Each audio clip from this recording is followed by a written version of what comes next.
ये कहानी है दैत्य दंभिकासुर और महान राजा विक्रमादित्य की। दंभिकासुर एक ऐसा दैत्य था जो जवान और सुंदर औरतों को अपनी गुफा में उठा ले जाता, उनके साथ खेलता। जब उसका उनसे मन भर जाता तो वो उनकी जीवन लीला समाप्त कर देता। वो जिस भी राज्य में जाता त्राही त्राही मचा देता। कोई भी राजा या अन्य शूरवीर योद्धा उसका कुछ नहीं बिगाड़ पाते, क्योंकि दैत्य दंभिकासुर को देवताओं से वरदान प्राप्त था कि उसे बल से नहीं बल्कि बुद्धि से मारा जा सकता है। जो कोई भी उसे बल से मारने का प्रयास करेगा वो पत्थर का हो जाएगा। दंभिकासुर की मौत का रहस्य छुपा था उसकी 7 गुत्थियों में, यानी उसके 7 सवालों में। पर उसके साथ युद्ध करने वाले किसी भी राजा या शूरवीर को ये रहस्य मालूम नहीं था। इसलिए जब भी कोई उसके पाप कृत्य से दुखी हो उसके पास जाकर उस पर हमला करता तो देवताओं के वरदान स्वरूप वो पत्थर का हो जाता। हर तरफ दंभिकासुर का कहर मचा हुआ था। पत्थर का हो जाने के भय से कोई भी उसे रोकने का प्रयास नहीं करता।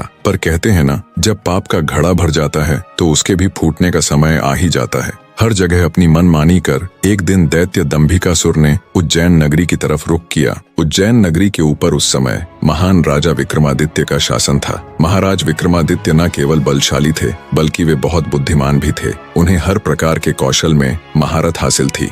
उन्हीं दिनों में विक्रमादित्य की नगरी उज्जैन में एक धनी साहूकार रहता था। साहूकार के 2 लड़के थे। बड़े का नाम महेंद्र था और छोटे का लखन। बड़े लड़के का विवाह तो साहूकार ने कर दिया था, पर छोटे बेटे का विवाह करने से पहले ही वो ईश्वर को प्यारे हो गए। पिता के गुजर जाने के बाद कामकाज और व्यापार संभालने की सारी जिम्मेवारी दोनों भाइयों पर आ गई। दोनों भाई दिल लगाकर कारोबार संभालने में लग गए। दोनों भाई जब काम कर शाम को घर आते तो दरवाजे पर खड़ी महेंद्र की पत्नी अपने पति को दाएं हाथ से लोटा भरकर पानी देती और बाएं हाथ से अपने देवर लखन को। एक दिन लखन ने सोचा, भाभी हर रोज मुझे बाएं हाथ से पानी पीने को देती है, आज मैं उनके दाएं हाथ से पानी पीऊंगा। शाम को जब दोनों भाई काम से लौटे तो लखन अपनी भाभी के बाएं हाथ से पानी पीने के लिए अपने खड़े होने के स्थान को बदलकर अपने बड़े भाई महेंद्र की जगह पर खड़ा हो गया और बड़ा भाई महेंद्र उसकी जगह पर खड़ा हो गया। लखन की भाभी जब उनको पानी देने के लिए आई तो उसने एक हाथ को दूसरे हाथ के ऊपर से करते हुए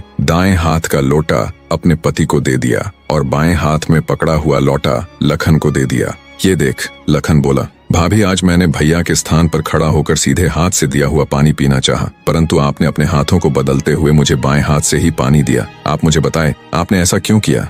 लखन की बात सुनकर उसकी भाभी ने उत्तर दिया, अगर तुम्हें सीधे हाथ का दिया हुआ पानी ही पीना है तो तुम भी अपने लिए सीधे हाथ से पानी पिलाने वाली ले आओ। भाभी की कही हुई बात लखन को चुभ गई। वह बिना पानी पिए ही भाभी से कहने लगा, ये लो तुम अपना पानी का लोटा और मैं यहाँ से जा रहा हूँ।